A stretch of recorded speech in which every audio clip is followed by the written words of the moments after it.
Pessoal, caiu aqui. Acho que é a minha internet. Alô, alô. Digam aí se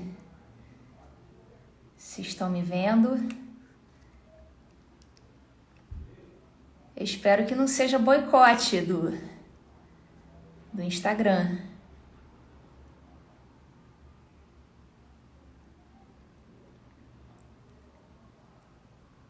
Vamos voltar. Opa, voltou. Opa, Eu não sei. Nossa, na hora que caiu, eu fiquei pensando, pô, será que eu entrei naquela vibe do você está proibido de fazer lives? Porque tem um pessoal lives, que tá será, proibido, será? né? É, tem uma galera. Mas acho que não, deve ter sido um bug mesmo na internet. É, eu acho que se eu tivesse proibido, eu não teria conseguido voltar Não agora. Acho teria, que foi, não teria começado. Deve ter só caído foi mesmo. um errinho. Beleza, eu botei Sim. até aqui no 4G para não depender do Wi-Fi, que às vezes falha mesmo. Então, prosseguindo aqui, a primeira parte não ficou salva, então eu vou Sim. registrar aqui mais ou menos o que eu falei inicialmente. Eu estava fazendo a apresentação do Pedro, eu estava dizendo que o Pedro ele tem um curso chamado Raízes Espirituais, que eu sou aluna, que eu já assisti quase todo o curso, só falta eu assistir a parte da luxúria.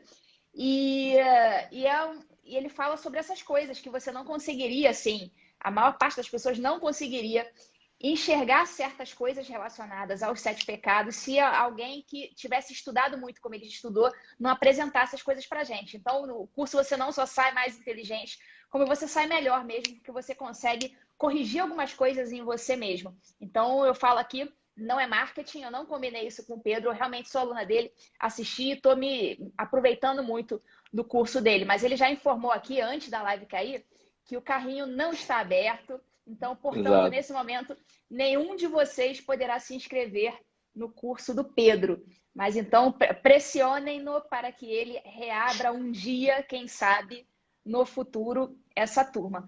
Mas, Pedro, se apresenta aí então para o pessoal. Sim, então vamos retomando. Vê só, curiosamente, o trabalho que eu faço hoje não tem relação direta com a minha formação oficial. Eu vim do direito, né? Fiz direito aqui na UEPB, na Paraíba, mas realmente eu vi que não era minha praia. E aí eu decidi um belo dia no Instagram fazer cobrando o que eu já fazia de graça, que era dar aulas sobre esses temas aí que você está falando, né? Esses e outros temas. O lance dos sete vícios capitais é porque é o seguinte, a primeira distinção que a gente tem que fazer é que quando a gente pensa assim num pecado, primeiro a gente bota uma carga muito moralista, não é moral. A gente bota uma carga moralista demais no negócio. E quando a gente pensa em pecado, a gente pensa em alguma coisa. Os vícios capitais não são uma coisa, eles são uma inclinação. Então, por exemplo, quando eu falo luxúria, veja, a luxúria vai do adolescentezinho punheteiro até uma pessoa que estupra uma criança, por exemplo. Então, veja o arco desse negócio. A ira vai de uma Gradações. Exatamente, a ira vai de uma resposta grosseira a um assassinato. Então você tem um leque gigantesco, né? Quantas situações cabem, por exemplo, dentro do vício da ira? Incontáveis. Quantas situações cabem dentro do vício da vaidade? Meu Deus do céu, incontáveis também. Então, geralmente, quando isso tende a acontecer, né, Ludmila? Quando o assunto é muito complexo, a gente tende a compreendê-lo mediante reduções. Isso sempre acontece. Quando você sabe que são reduções, não tem problema nenhum. Porque é assim mesmo que a mente funciona, caso contrário, para entender qualquer coisa, teríamos que ser oniscientes. Então, mas o problema é quando você reduz, achando que está falando da totalidade. Quando você reduz, sem notar que está reduzindo. Esse é um ponto. Então, se eu sei que a vaidade existem dezenas, milhares, centenas, infinitas formas de manifestação da vaidade, mas eu geralmente costumo me reportar a vaidade como a questão física, de maquiagem, roupa, dinheiro, posses, tal, não sei o quê. Veja, eu sei que eu estou usando isso porque são as coisas que eu mais vejo, são as coisas mais comuns, aquelas que estão mais próximas, inclusive da minha capacidade de explicar o negócio. Mas eu sei que não é só isso, né? Como nos ensinou o mestre Olavo, estar no inferno é achar por engano que está no céu. Quando você pega um problema muito grande, reduz ele e acha que está falando dele inteiramente, você já está criando um inferno. É simples, quer dizer, o pensamento da parte apartada do todo ela só vai gerar loucura. Porque a integração é que dá a sanidade. E a desintegração é que gera a loucura. Então, se você tem a parte desintegrada, você está caminhando para a insanidade. Que, inclusive, esse é um problema do nosso sistema jurídico atual, o problema do sistema político, social, educacional, inclusive. Então, voltando o caminho, por que é que, quando você fala dos vícios capitais, no início da live, você disse assim, coisas que nós jamais pensaríamos sob esse ponto de vista? Mas fica muito claro porque todas as coisas que a pessoa não pensaria sob aquele ponto de vista, a pessoa vive já.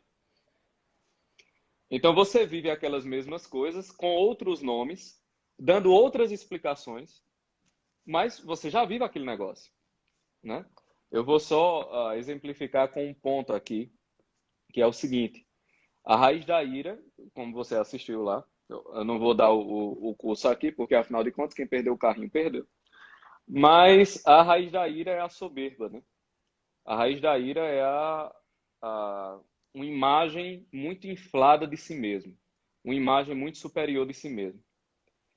Aí você diz, certo, mas o que isso tem a ver com a ira? Eu percebo isso quando alguém, por exemplo, maltrata um subordinado, quando alguém usa de seu poder para contra... isso é a parte mais grosseira.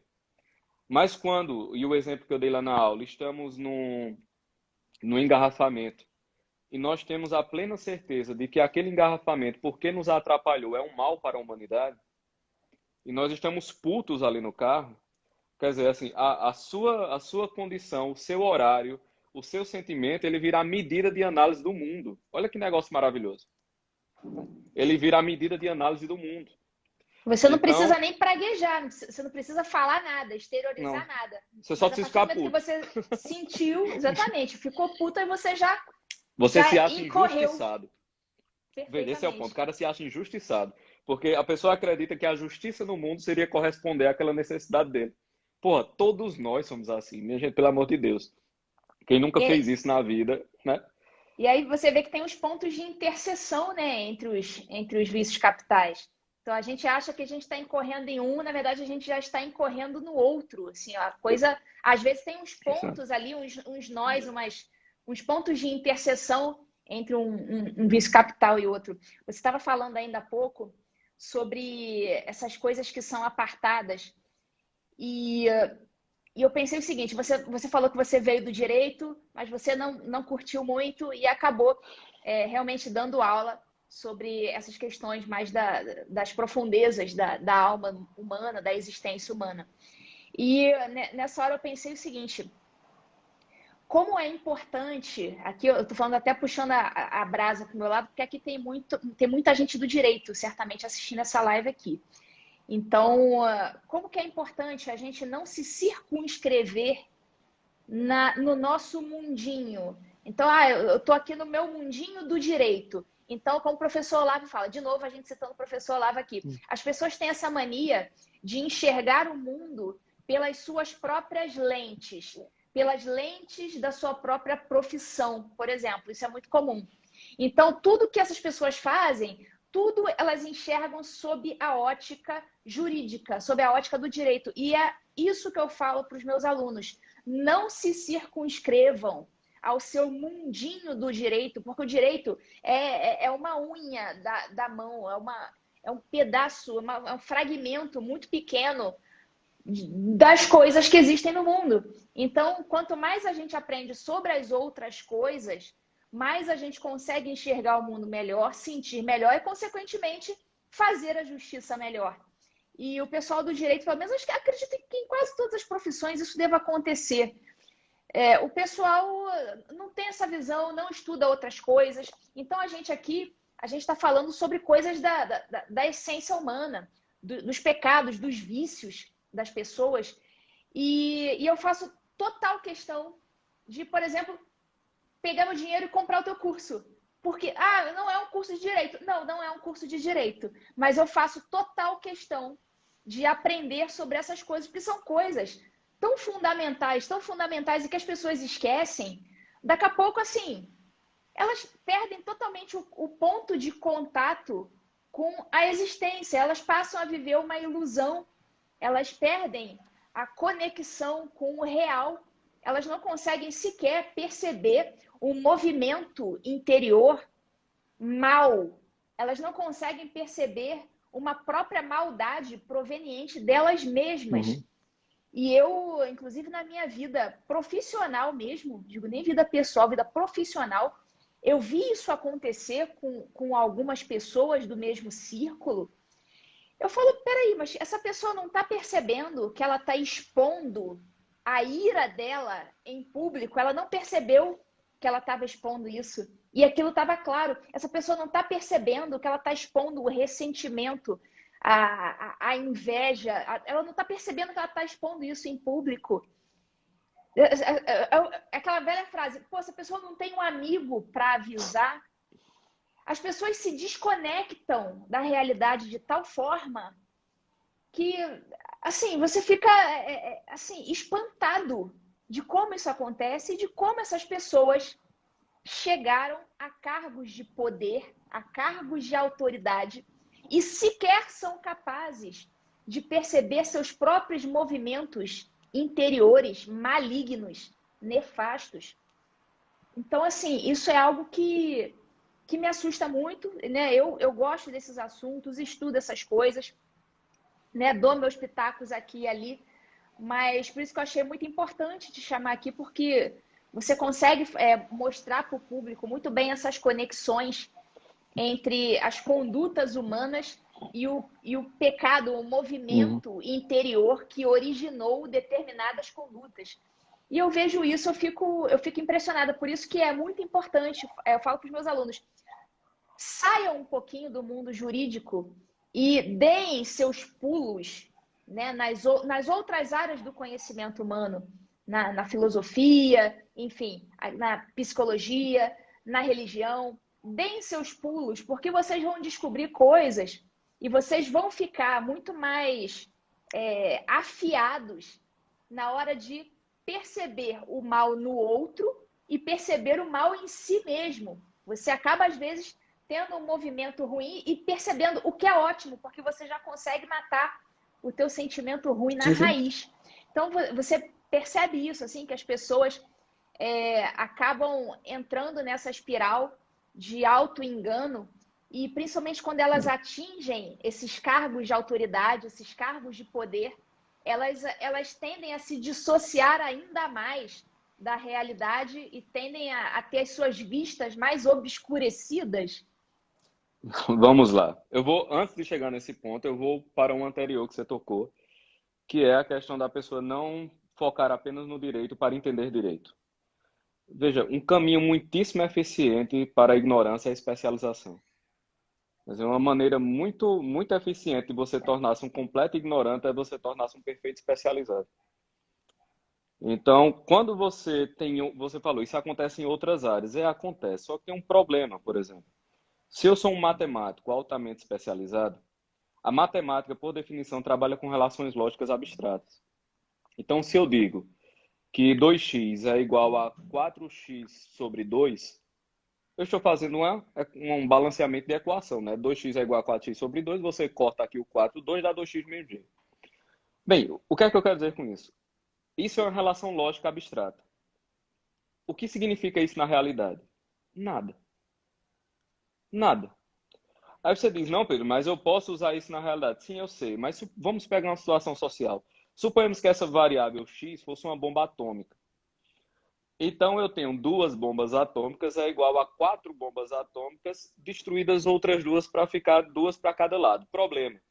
Onde essas bombas estão? Quem vai destruí-las? O que vai acontecer com elas? Qual o balanço geopolítico depois dessa destruição? Ou seja, essa equação abstrata, quando ela vai para o mundo real, ela toma referentes concretos em situações reais.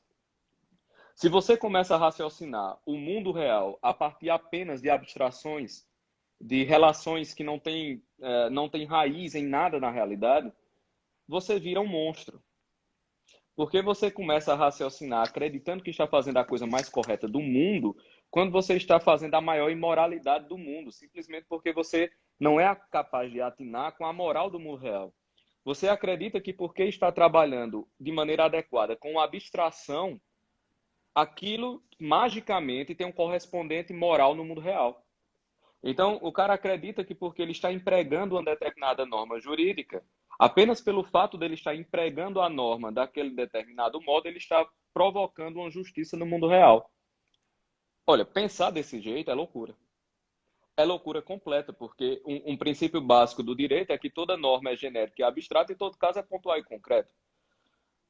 Ou seja, do trânsito à norma genérica e abstrata até o caso pontual e concreto, tem a adaptação de quem vai aplicar a lei ao mundo real. Ou seja, você tem que fazer o trânsito do conceito ao mundo concreto. E você tem que, a partir do mundo concreto, também abstrair o conceito. Isso é inteligência em ação. Então, as pessoas elas são amputadas da inteligência para receberem um selo de inteligência quando estão sendo profundamente estúpidas. Via de regra, o mundo jurídico atual é esse. O mundo jurídico atual é esse. Então, se você não tem o imaginário trabalhado para o mundo além do direito, a aplicação do direito fica impossível, porque você começa a raciocinar em cima de regras abstratas. Problema, quando nós... Qual é a chaga? Tem várias, mas uma das chagas sociais disso. Os legisladores, meu filho, não sabem nada de leis. Então, a maioria dessas pessoas movem-se, e eu estou falando já dos bons, tá certo?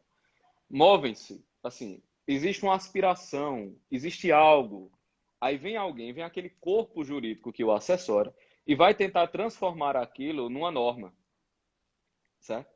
Problema, se o cara que está lá assessorando, ele não tem a inteligência suficiente para transitar da regra abstrata até a justiça do caso pontual e concreto, ele vai criar aberrações. Ele vai criar monstros. Então, se você perde a capacidade de determinar objetivamente que aquela norma genérica e abstrata foi aplicada de modo adequado ao caso pontual e concreto, você transforma tudo em arbítrio de poder. Porque você não tem a capacidade de demonstrar objetivamente que existe uma adequação entre o caráter genérico e abstrato da norma e o caráter pontual e concreto do caso em que ela vai ser aplicada. Se você não é capaz de demonstrar a justiça nesse trânsito, se você não é capaz de perceber todas as nuances em que daquela aplicação no mundo real, você está cometendo injustiça, uma imoralidade, entendeu? Então, assim, uma chaga social da destruição da inteligência jurídica são as leis que nós estamos vendo serem aprovadas. Quer dizer, parte do caos atual brasileiro não tem relação direta com ideologias. Isso quase vira um espantalho quando a gente começa a raciocinar nesses termos, entendeu? Porque é uma destruição da linguagem e da inteligência. Basicamente isso. Se você destrói a inteligência, você destrói o direito. Se você destrói a verdade, você também destrói o direito, porque você destrói a possibilidade da inteligência abarcar o que é justo. Então, todos esses conceitos, se eles não forem trazidos ao direito, eles vão transformar o direito no que ele se tornou. O direito brasileiro ele é uma vergonha de cima a baixo. Você tem exceções pontuais nas pessoas. Então, você tem pessoas muito boas, você tem advogados muito bons, você tem juízes, você tem promotores, mas você tem juristas bons. Mas, assim, eles são bons não em virtude do direito nacional, mas apesar do direito. Esse é o ponto. Isso aí. Isso aí. Entendeu? Você falou ainda há pouco sobre essas aberrações, essa desconexão com o real, esse problema na transposição da lei geral e abstrata para o caso em concreto. Então, nesse momento, a gente vê como não só o legislador, como muitas vezes o julgador, ele não consegue fazer essa transposição, e nesse momento é como se acontecesse um tilt nesse trajeto, né? Houve um erro e a coisa não se concluiu no final das contas. Só que eu faço um link muito claro disso aí que você falou, com as ideologias, sim, porque as ideologias elas acabam fundamentando um mundo ideal da pessoa que não tem nada a ver com o mundo em concreto. É aí que surge aquela mentalidade revolucionária. Ele tenta antecipar, digamos assim, um futuro, um momento de julgamento do juízo final. Ele tentou antecipar o juízo final, né, do momento em que ele seria mesmo para aqui esse plano onde nós estamos. Então, daí ocorre essa inversão, porque ele passa a se considerar uma espécie de um justiceiro. Ele se coloca no lugar de Deus e ele tenta fazer esse justiçamento de acordo com os seus sentimentos, de acordo com a sua vontade. Então, ele ignora totalmente a vontade de Deus.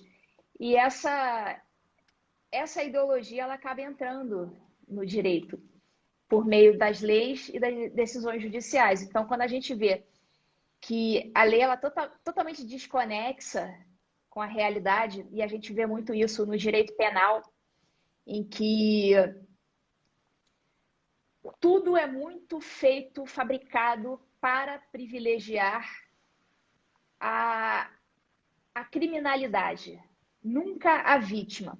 Então, nesse momento, a gente percebe que o direito penal ele entrou em total desconexão com a realidade que nós temos no Brasil, especialmente nas grandes cidades, né? Rio de Janeiro, grandes capitais, que é um direito penal que não atende à realidade em si e atende apenas a um ideal, a um desejo, a um capricho desse revolucionário que é o legislador. E às vezes o revolucionário não é o legislador, às vezes também é o julgador, porque muitas vezes a lei ela até está correta, está adequada, está de acordo com a realidade, mas na hora do julgador aplicar aquela lei, ele a deturpa e faz vigorar ali o seu sentimento revolucionário. Então, em vez de garantir a segurança da sociedade, ele garante um privilégio para o bandido por conta de uma deturpação. Então, se acha que, não sei se é muita viagem minha, se acha que esses movimentos de ativismo judicial são movimentos, né, interiores de soberba? Será que o pecado capital correspondente ao ativista seria o pecado da soberba ou o pecado da ira? Ó, excelente pergunta. Ou as duas coisas? Vai casar com o que você estava falando. Veja só. O que é a mentalidade revolucionária? Como você estava falando, a mentalidade revolucionária ela surge de uma deturpação do juízo final cristão. Basicamente isso. Então, para o revolucionário, são aquelas três inversões que o professor Olavo fala, né? A inversão do tempo, a inversão sujeito a objeto e a inversão da moral. Na mentalidade revolucionária, você vai fazer o seguinte: o mundo será reformado desde a sua base, a natureza humana e o conjunto da sociedade serão reformados mediante a concentração do poder político. O futuro já está dado e o futuro adequado, belo, maravilhoso, cândido para a humanidade é o futuro da ideologia revolucionária. Exatamente porque toda ideologia ela é tipo um menininho tentando botar uma estrela dentro de um círculo, né, naquele brinquedinho. Toda ideologia é isso. Então, o ideólogo ele amputa a realidade para que a realidade caiba dentro da ideologia.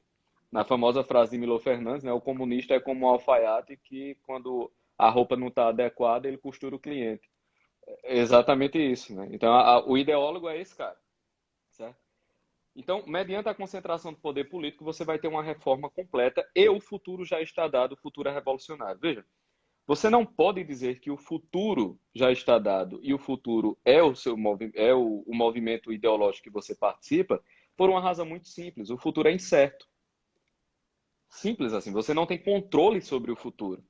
Então, a primeira coisa que acontece na mente do revolucionário é a inversão do tempo. Quer dizer, para nós, o tempo corre do presente para o futuro. O passado não é modificável e o futuro ainda não está dado. A única coisa que você tem é o presente. Para o revolucionário, o futuro já está dado e é o futuro revolucionário. O passado é modificável porque ele é reinterpretável à luz do futuro. Então, a estrutura de tempo na cabeça de uma pessoa, de um revolucionário, é diferente da estrutura de tempo na cabeça de uma pessoa não revolucionária. Veja, isso é uma corrupção do juízo final porque o único momento de finalidade da história que já está dado é o juízo final. Problema, o juízo final não acontece no tempo, o juízo final acontece na eternidade. Ou seja, para você ter um futuro dado, o tempo tem que estar acabado, encerrado, porque enquanto houver tempo, haverá incerteza. Então, o juízo final, ele é um momento último e certo, porque ele já não pertence à categoria do tempo.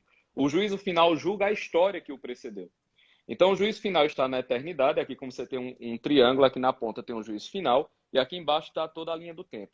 O juízo final, ele vê o tempo aqui do começo ao fim. Como você não tem a transcendência nos movimentos revolucionários, você tem uma religião imanente, né, uma religião desse mundo, então o juízo final ele vai ser dado dentro do tempo. Logo, tudo está justificável, porque tudo é uma forma de acelerar essa vinda perfeita do mundo ideal. Se eu junto essa ideia com a própria natureza da soberba, a soberba tem relação com o tamanho. Quer dizer, a soberba, no final das contas, é você ter uma percepção de si maior do que você de fato é. Vamos botar assim em termos bem gerais. Isso é a soberba. Ou seja, o movimento revolucionário, ele é a manifestação política concreta do vício capital da soberba. Quer dizer, o vício capital da soberba, ele não é nem como um vício capital. Eu falei o termo errado. Ele é um vício supracapital. Ou seja, a soberba, ela é a base de todos os vícios capitais. Então, a estrutura da soberba, ela é a estrutura básica do movimento revolucionário. E todo movimento revolucionário real no mundo, ele nada mais é do que a concretização política, social e econômica do movimento interior da soberba. Dito de um modo mais teológico e mais cristão. O movimento revolucionário é a tentação primeira dos seres como deuses. Então, os seres como deuses, no final das contas, ele é o motor de toda a revolução. E, obviamente, o que aconteceu nos seres como deuses foi a expulsão do paraíso.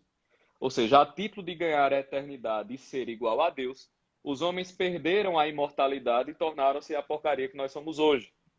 Então, o movimento revolucionário é exatamente essa promessa. É a promessa da divinização da sociedade que termina gerando o inferno na sociedade. É exatamente a mesma coisa. O movimento revolucionário é o paraíso perdido. O movimento revolucionário é a serpente e os nossos primeiros pais. Entendeu? Então, assim, essas manifestações inteiras revolucionárias, elas são uma manifestação da soberba. É a concretização política, ideológica, política, social e econômica da soberba. Eu estava lembrando aqui das suas aulas em que você fala que a soberba é o pecado luciferino por excelência. Exato. Não é? Você não usa essa frase? Lúcifer não pecou por gula, que ele não tinha corpo. Isso. Lúcifer nunca se sentiu atraído por outro demônio, né? Porque ele não tem corpo. Então, nada disso aconteceu.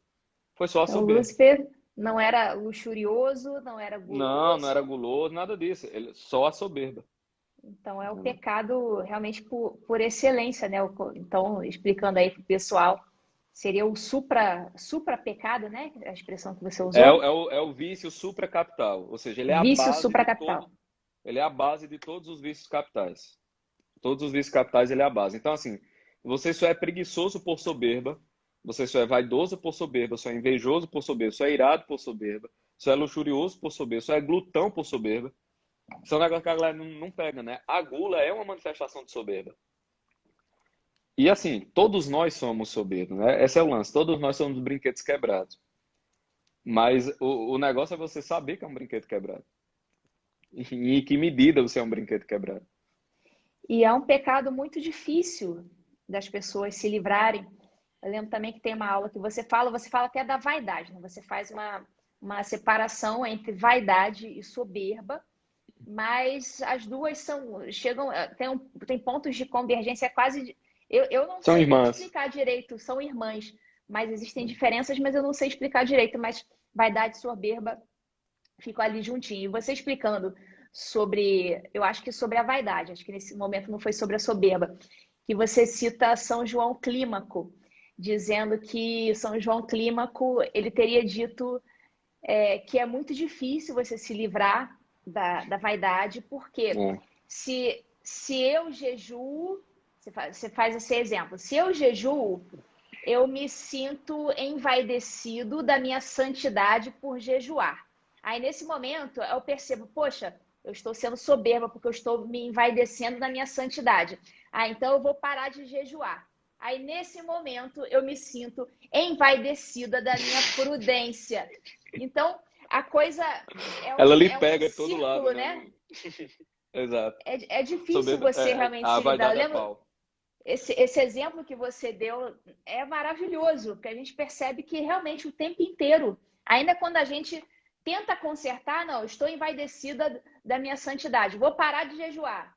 Olha como eu sou prudente. Eu sou prudente. É muito difícil, é muito difícil. E as pessoas não se dão conta disso. Quando a gente começa a estudar essas coisas, aí a gente vai percebendo com muito mais facilidade esses movimentos interiores. Por isso também que o método da confissão, né, isso aí vale até para quem não é católico, né? Pense nisso, esse método de você se confessar com um padre, chega lá para um sujeito de carne e osso, que nem você, chega lá, contar todas as tuas misérias. E para você conseguir fazer isso e conseguir fazer bem, você tem que ter uma honestidade, assim, você tem que se despir assim, das tuas vendas e realmente conseguir enxergar as tuas misérias para conseguir dizê-las. Então, para você fazer isso, você tem que ter uma honestidade, uma abertura consigo mesmo, né, para conseguir reconhecer, primeiro momento, reconhecer que aquele movimento ruim nasceu em você. E segundo, conseguir dizer isto. Porque às vezes você até reconhece que o movimento existe, mas aquilo fica ali nebuloso na sua mente, você não reconheceu, você não falou com todas as palavras. Ah, eu senti inveja do meu colega porque o meu colega comprou uma Ferrari. Quando você fala isso, senti inveja do meu colega porque ele comprou uma Ferrari. Beleza, você exorcizou a parada. Só quando você consegue dizer o nome do demônio que a parada fica exorcizada. Você consegue, opa, beleza, esse aqui é o problema está eliminado a partir daqui. Agora, enquanto você fica se enganando, você sente que tem aquele movimento ruim dentro do teu peito, mas você não consegue dizer aquilo que está acontecendo. Enquanto você não conseguir dizer, aquilo ali é um fantasma na tua vida e você vai continuar tendo aquele vício. Eu falei alguma besteira, Pedro? Fala aí. Não, tá perfeito, é exatamente isso. Exatamente isso. E uma coisa curiosa da vaidade, que também está lá no curso, é porque às vezes a pessoa, como eu disse, né, você tem símbolos da vaidade, como a beleza que quer ser observada, como a grandeza que quer ser observada. Só que, na verdade, a vaidade é o seguinte: você quer receber honras por algum bem que você acredita que possui. É por isso que é muito comum, Ludmila, naturalmente não precisa dar exemplos, mas eu acredito que só eu citar isso, muitos virão à sua cabeça que você já viu, que é o indivíduo que fica profundamente irado porque ele não recebeu as honras que ele acredita que deveria ter recebido. Então, assim, a pessoa tem uma noção de si própria e ela quer receber as honras por essa noção que ela tem. Entendeu? E quando isso não acontece, tal qual quando nós ficamos no engarrafamento e acreditamos que aquele engarrafamento é uma injustiça conosco, porque nós mereceríamos trânsito livre e horário aberto, a pessoa também fica completamente irada porque não recebeu a honra que merecia. Veja, esse receber a honra que merecia vai desde a autoridade idiota que dá um showzinho e que dá um piti, até a pessoa que varre a casa e fica com raiva porque a casa inteira não lhe aplaudiu pela varredura. Porque você entrega um relatório e fica com raiva porque seu chefe não fez um bolo para você, porque você entregou o relatório, e assim sucessivamente, entendeu? Muitos problemas de trabalho, problemas de empresa, seriam muitíssimo resolvidos se essa noção de receber as honras por algo que você acha que merece fosse explicitada a todos como um problema, entendeu? O recebimento da honra, ele é um bônus, ele não é uma obrigação completa de todo mundo, quer dizer, é uma obrigação erga omnes, né? Você receber a honra por uma característica que você acha que tem. Mas eu queria também tocar num ponto. Eu não sei se você estava com outras pautas aí, mas eu estava pensando. Um negócio que me parece fundamental, e até naquele momento que eu falei, né? Que assim, o fundamento da coisa não era só a ideologia, é no seguinte sentido. A ideologia é o fundamento, mas o espantalho de ideologia que se tem colocado hoje não é o fundamento. Esse é o ponto. Então, eu acredito que é importante agora a gente passar a ter discussões mais profundas dentro do movimento conservador e dentro da direita como um todo. Por quê? Porque se você bate em espantalhos, você não resolve o problema dos corvos, meu filho. De maneira alguma, entendeu? O milharal vai continuar sendo atacado, porque você está batendo no espantalho, você não está tomando conta do negócio. Então, por exemplo, todas as discussões que nós estamos vendo agora são, no final das contas, manifestações de uma coisinha que deveria ser colocada como fundamento.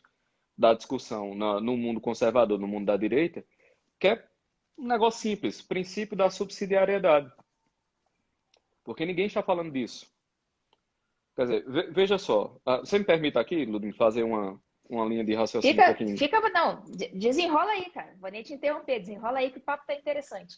Veja Tô até só, tomando meu vinho aqui. ótimo. O que é que existe no final das contas? A única coisa que existe, de fato, são as pessoas. Então, quando nós falamos cidades, estados, países, o concerto das nações, geopolítica, tudo isso são abstrações jurídicas e políticas. O que existe, de fato, são pessoas. As pessoas existem. Então, pessoa é o fundamento de tudo, né? Por isso que toda a estrutura social, ela gira em torno de manifestar e de atender às necessidades do indivíduo. Vamos pegar coisas simples aqui. Por que é que, bem ou mal, de um jeito atravessado ou não, as leis relacionadas à educação existem? Porque existe um indivíduo que precisa ser educado. Porque, bem ou mal, troncho ou não, as leis penais existem. Porque existe um indivíduo que precisa ser penalizado, um outro indivíduo precisa ser protegido, um outro indivíduo precisa de satisfação e de justiça. Então, todas as normas, elas visam atender a alguma necessidade do indivíduo. A estrutura da vida social é para atender o indivíduo. A questão é que, da pessoa humana, essa pessoa humana não vive atomizada, ela não vive sozinha. Então, a pessoa humana, ela forma um conjunto de laços. As pessoas individuais formam um conjunto de laços, um conjunto de, vamos colocar esse nome, sociedades. Essas sociedades podem ser de vários tipos, econômica, política, como um clube, uma coisa, e a família. Então, a família é a primeira sociedade imediatamente derivada da pessoa. Muitos liberais e libertários gostam de usar a frase a menor minoria é o indivíduo, né? O problema que muitos deles não percebem é que do fato da minoria, da menor minoria ser o indivíduo, isso significa dizer que a maioria subsequente a essa minoria é a família. Ora, todo poder, ele é um poder franqueado. Você lembra aquilo que nós falamos, né? Tudo não existe para atender o indivíduo. Isso significa dizer que o núcleo social de maior poder, por definição, é a família.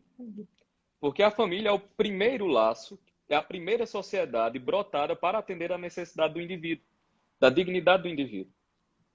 Então, a família, no final das contas, ela é a detentora de todo o poder social. Porque é ela que está mais próximo da fonte de toda a dignidade da estrutura política e social, certo? Essas sociedades, a família é a primeira sociedade. Quando você pega, por exemplo, uma paróquia, obviamente que eu estou usando aqui paróquia apenas do ponto de vista social, não do ponto de vista da paróquia como participante do corpo místico de Cristo, a questão teológica, mas apenas como uma comunidade eclesial. Uma comunidade eclesial nada mais é do que um conjunto de famílias. Simples assim. Um clube de mães é um conjunto de famílias. Uma associação de bairro é um conjunto de famílias. A cidade, o município, ele é um conjunto das capacidades das famílias somadas. Então, você tem famílias que formam empresas, que formam associações, que formam grupos, que formam paróquias, que formam escolas.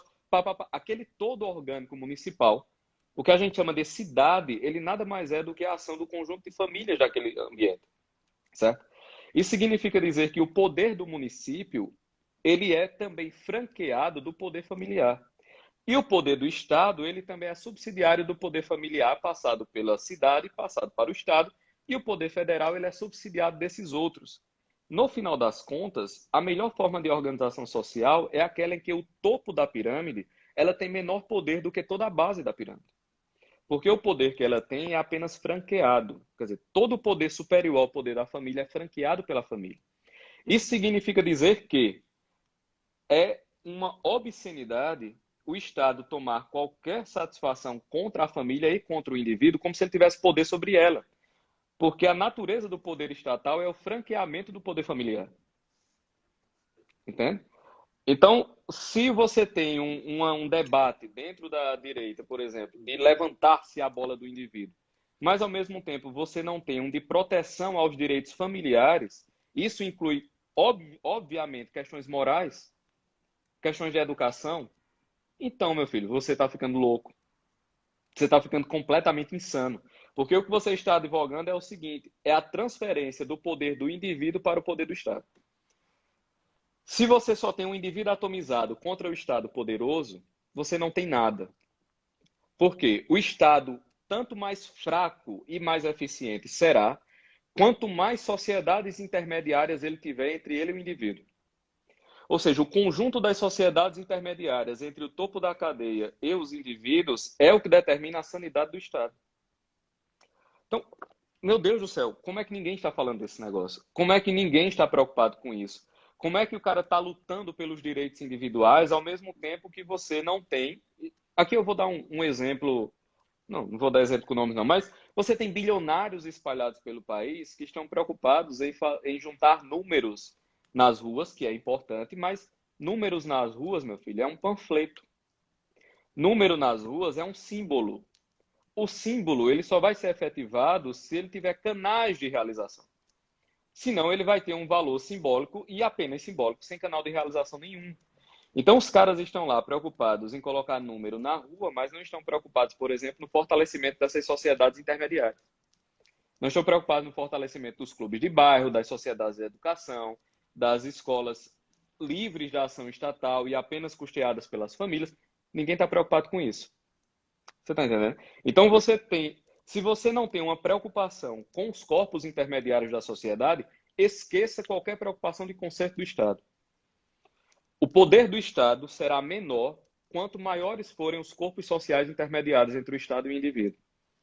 Entendeu? É por isso que tem que se focar na concepção desse corpo intermediário. Senão, assim, é símbolo, palavrório, mas sem canal nenhum de realização.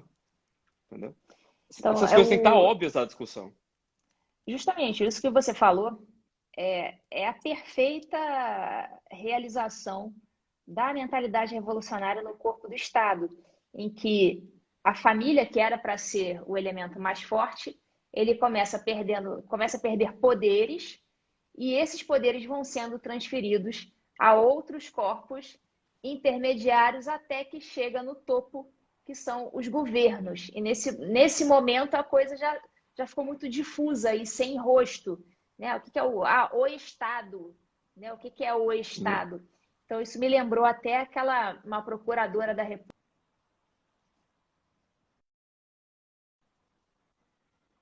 Voltou. Uma procuradora da República que disse certa vez que as crianças, elas não pertencem às famílias, deveriam ser propriedades do Estado. E quando ela falou isso, muita gente aplaudiu, muita gente achou legal pra caramba, né? Achou bonito. Ah, não, as crianças não pertencem às famílias, pertencem ao Estado. Então você vê que ela inverteu totalmente a ordem, inverteu totalmente a lógica. E isso é a aplicação da mentalidade revolucionária a essa estrutura aí que você falou. É que eu estou preocupada que eu acho que o meu celular... eu vou colocar aqui o carregador, que eu acho que vai... Pronto. E eu estava ouvindo você falar e estava lembrando desse episódio.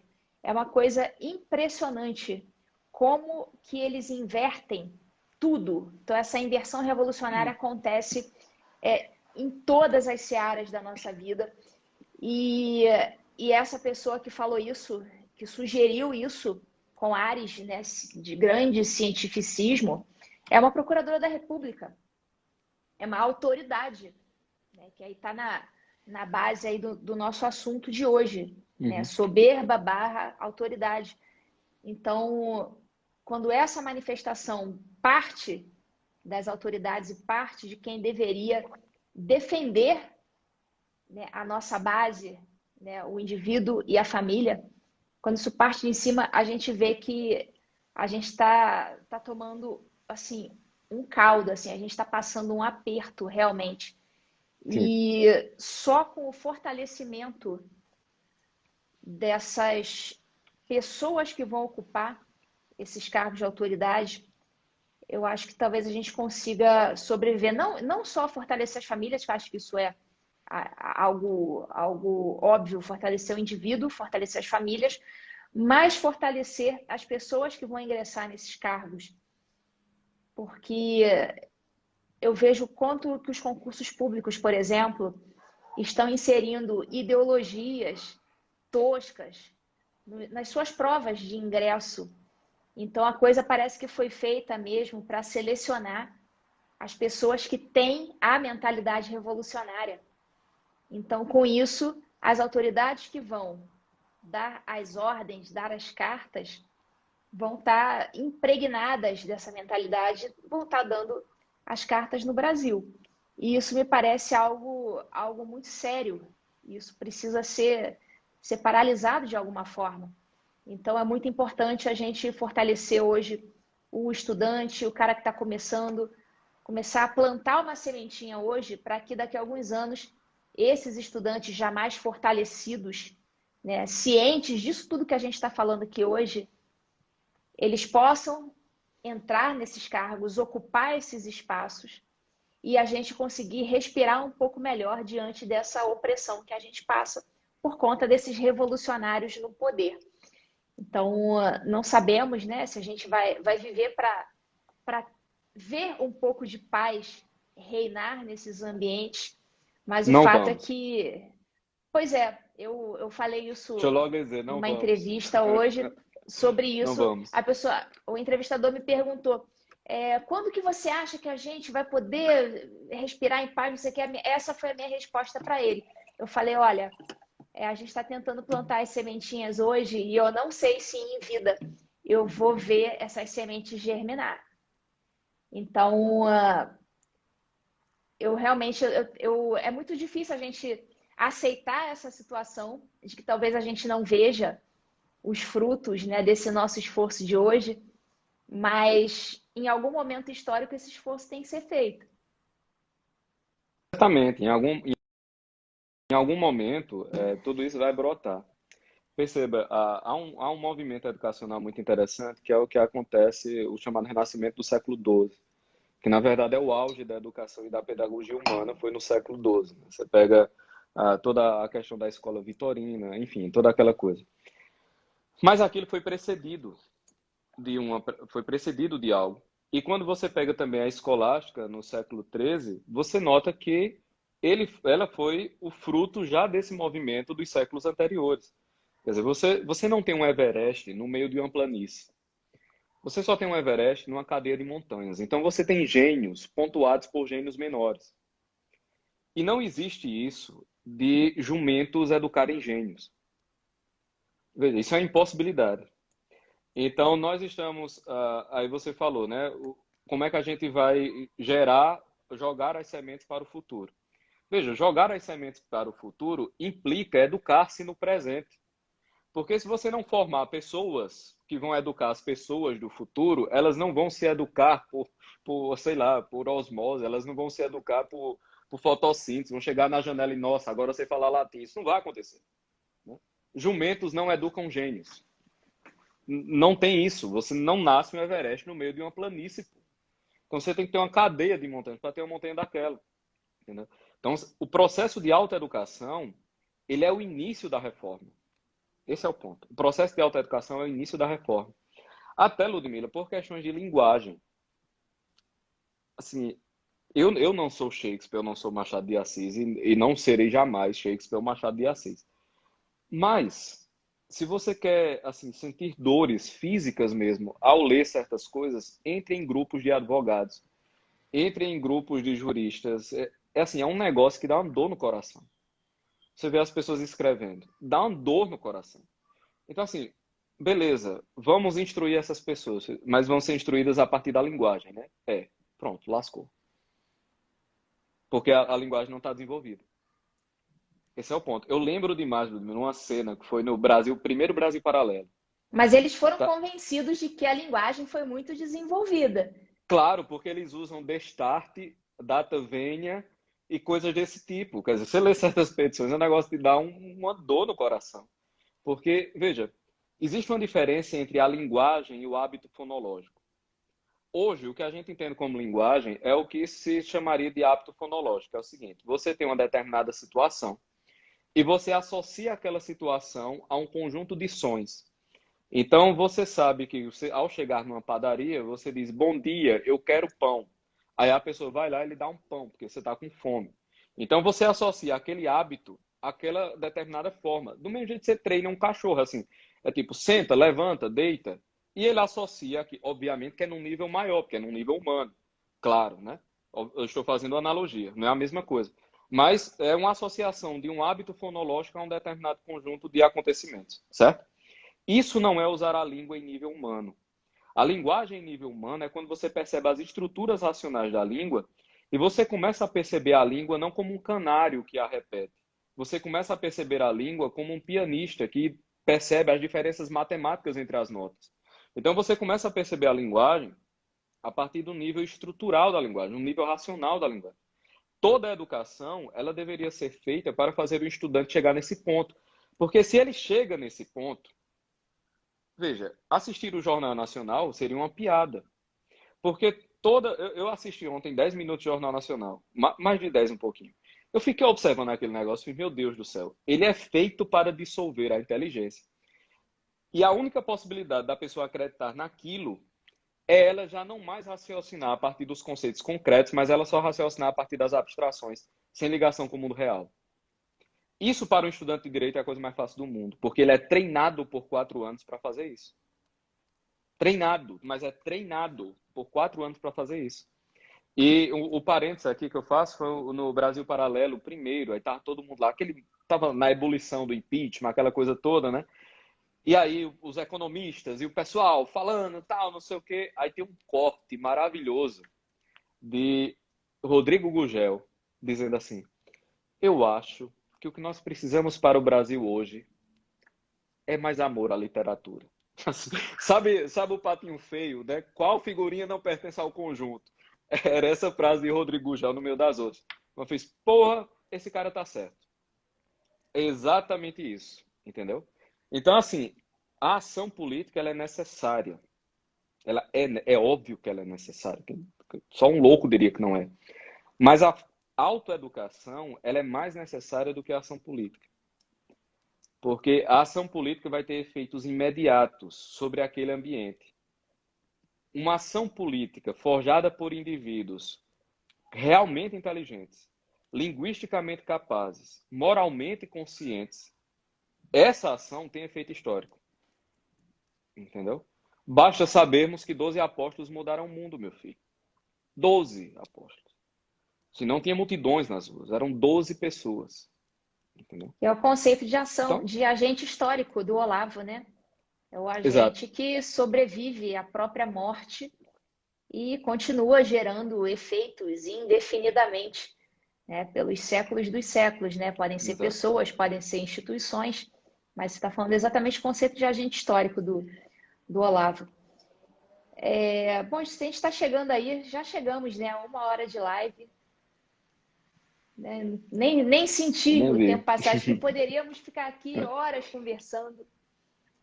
Mas, enfim, eu tinha até separado aqui para comentar, mas não vai dar muito tempo.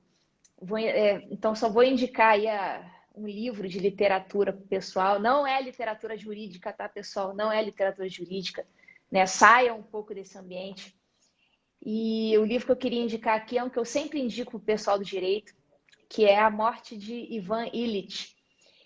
Porque nesse livro, quem não leu, leia. É curtinho, é pequenininho, é quase um conto, tá, pessoal? O livro você lê ali rapidinho, né? Uma tarde você deita ali, chega num domingo, você almoça, né? Deita, tira aquela cesta, pega e lê e pronto, tá lido o livro. Daí um dia você lê, tá?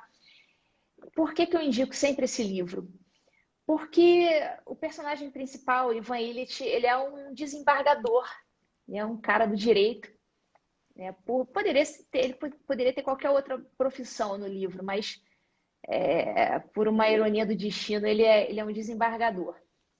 E o livro todo, do início ao fim, ele narra a morte daquele sujeito, os momentos iniciais da morte dele. Então, o livro inteiro já começa com a morte dele, né? O processo de morte. E é um livro muito angustiante, porque a gente vê o quanto que uma vida de glórias, de aplausos, aliás, totalmente imerecidos, e a gente percebe isso na narrativa, que são aplausos imerecidos que ele recebeu durante toda uma vida, pelo simples fato de ele ser um desembargador. E no fundo, ele sabe que esses aplausos eram imerecidos. E ao final da vida, ali no momento da morte, ele é como se reconhecesse que toda a vida dele foi uma farsa. E dali ele já não tem mais tempo de recuperar nada, porque ele já está nos seus últimos momentos. E ele se dá conta disso, ele não verbaliza, mas ele se dá conta disso. Você percebe que ele se deu conta da sua própria miséria existencial, de como a sua vida foi toda uma farsa. Foi frequentar com o Vescote, foi ser chamado para dar palestrinha aqui, palestrinha ali, aplauso, ho, tapinha nas costas, aquela coisa toda. Mas ele, no fundo, ele sabe que ele é uma farsa. E ele morre nessa condição existencial. Então, é um livro muito profundo, assim, muito chocante, que faz a gente pensar, né? É isso mesmo que você quer? Você quer realmente ficar apegado a esse cargo? Você quer ficar apegado a essas aparências? Você quer ficar apegado à tua biografia? Quer salvar a tua biografia? Então, a biografia até que é uma palavra bonita, né? Uma palavra bacana, só que ela foi deturpada, né? As pessoas, em prol de salvar a biografia, em prol de receber o aplauso dos homens, eles rejeitam o aplauso de Deus. Tudo para salvar a biografia, o que eles foram aqui nesse plano, aos olhos dos homens. Então, isso é muito grave e as pessoas simplesmente não se dão conta disso. Então, o que eu sempre falo para os meus alunos, esqueça a biografia, para com essa mania de querer salvar a biografia a qualquer momento, de querer se limpar. Então, um sujeito desse não é nunca um sujeito confiável, porque ele vai fazer de tudo para ter a sua biografia limpinha, imaculada, impoluta. O sujeito nunca vai ter coragem de fazer o que é o certo, se fazer o certo é algo que polui a imagem dele aos olhos dos homens. É um sujeito em quem a gente não pode confiar jamais. É um sujeito que tudo que vai receber vão ser aplausos aqui nesse plano. Isso ele vai conseguir mesmo. Aplausos daquele monte de puxa-saco, de baba-ovo. Isso ele vai conseguir e isto é tudo o que ele vai conseguir. E isto é somente o que ele vai conseguir. Mais nada. Então, não me parece uma troca muito vantajosa, né? Trocar, né, o aconchego de Deus pelo aconchego dos homens, né? Em troca de manter uma biografia impoluta, uma imagem limpinha, né, imaculada. Quem faz isso, a meu ver, não é digno de confiança. De jeito nenhum. Não é uma troca muito inteligente, né? Ludmila, só para a gente encerrar, eu estava rindo aqui porque eu não sei se acontece contigo. Sempre que você escreve alguma coisa denunciando uma determinada postura, tem alguém apressado que levanta a mão e diz: esse sou eu, esse sou eu, esse sou eu, né? Sempre tem alguém para fazer isso, não importa o que você diga. Aquilo que a gente está falando, né, do pensamento legalista e abstrato como uma maneira de julgar a realidade. E isso sendo prova de estupidez, né? Apareceu um sujeito aqui levantando a mão dizendo que era ele. Mas é só para ilustrar, que ele diz assim, que Olavo não poderia ensinar porque ele não tinha licenciatura.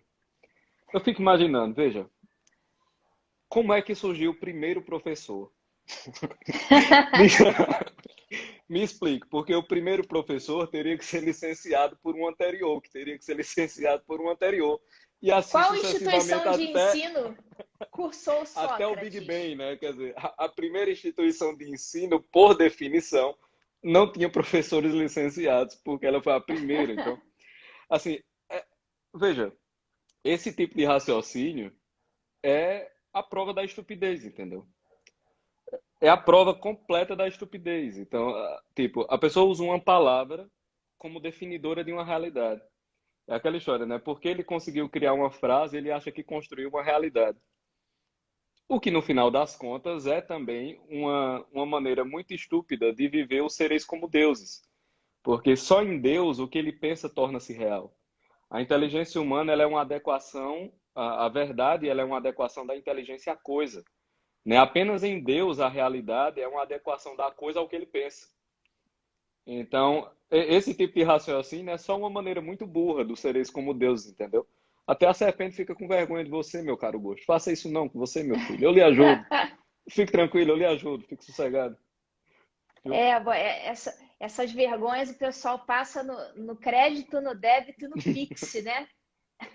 Pois é, rapaz. Alguma coisa. Fica tranquilo, Gosto. Mas foi carinhoso, viu, Gosto? Foi carinhoso. Fique sossegado. Mas é isso aí. Eu fico pensando, qual foi a faculdade, a universidade cursada por Sócrates? Ele Pelo tem, amor de Deus. ele tem diploma? Quem Ele tem assinou o diploma? diploma? Exato. Quem Exato. Quem assinou o assinou o diploma de diploma? Sócrates? Então o pessoal passa umas vergonhas assim que as pessoas perdendo completamente a capacidade de raciocinar. É impressionante. Mas é isso aí, meu amigo Pedro. Obrigada pela tua companhia aqui essa noite. Foi ótimo, o pessoal gostou muito. Eu vou deixar essa live salva, se o Instagram não fizer, né, nenhuma barbeiragem aí, eu vou deixar essa live salva no perfil. E parabéns aí pelo teu curso Raízes Espirituais. Espero que um dia você reabra para que o pessoal consiga obter os mesmos ensinamentos que eu consegui obter. Aliás, sou da primeira turma, então eu acho que eu tenho acesso aí diretão, Tem. né? Tem acesso Exatamente. Tá do diretão. infinito. Então, tomara aí que você, então, né, consiga, né, prosseguir aí nesse teu caminho, porque realmente o teu trabalho é sensacional, é maravilhoso. Eu indico para os meus alunos, tá? Eu mesma sou aluna do Pedro e as análises que ele faz realmente são maravilhosas e abre mesmo os teus horizontes e você, além de ficar mais inteligente, você também vira uma pessoa melhor. Então, obrigada aí pela tua companhia e tamo junto. Até a próxima, Pedro. Tamo junto. Até a próxima. Valeu. Abração. Valeu, tchau, tchau.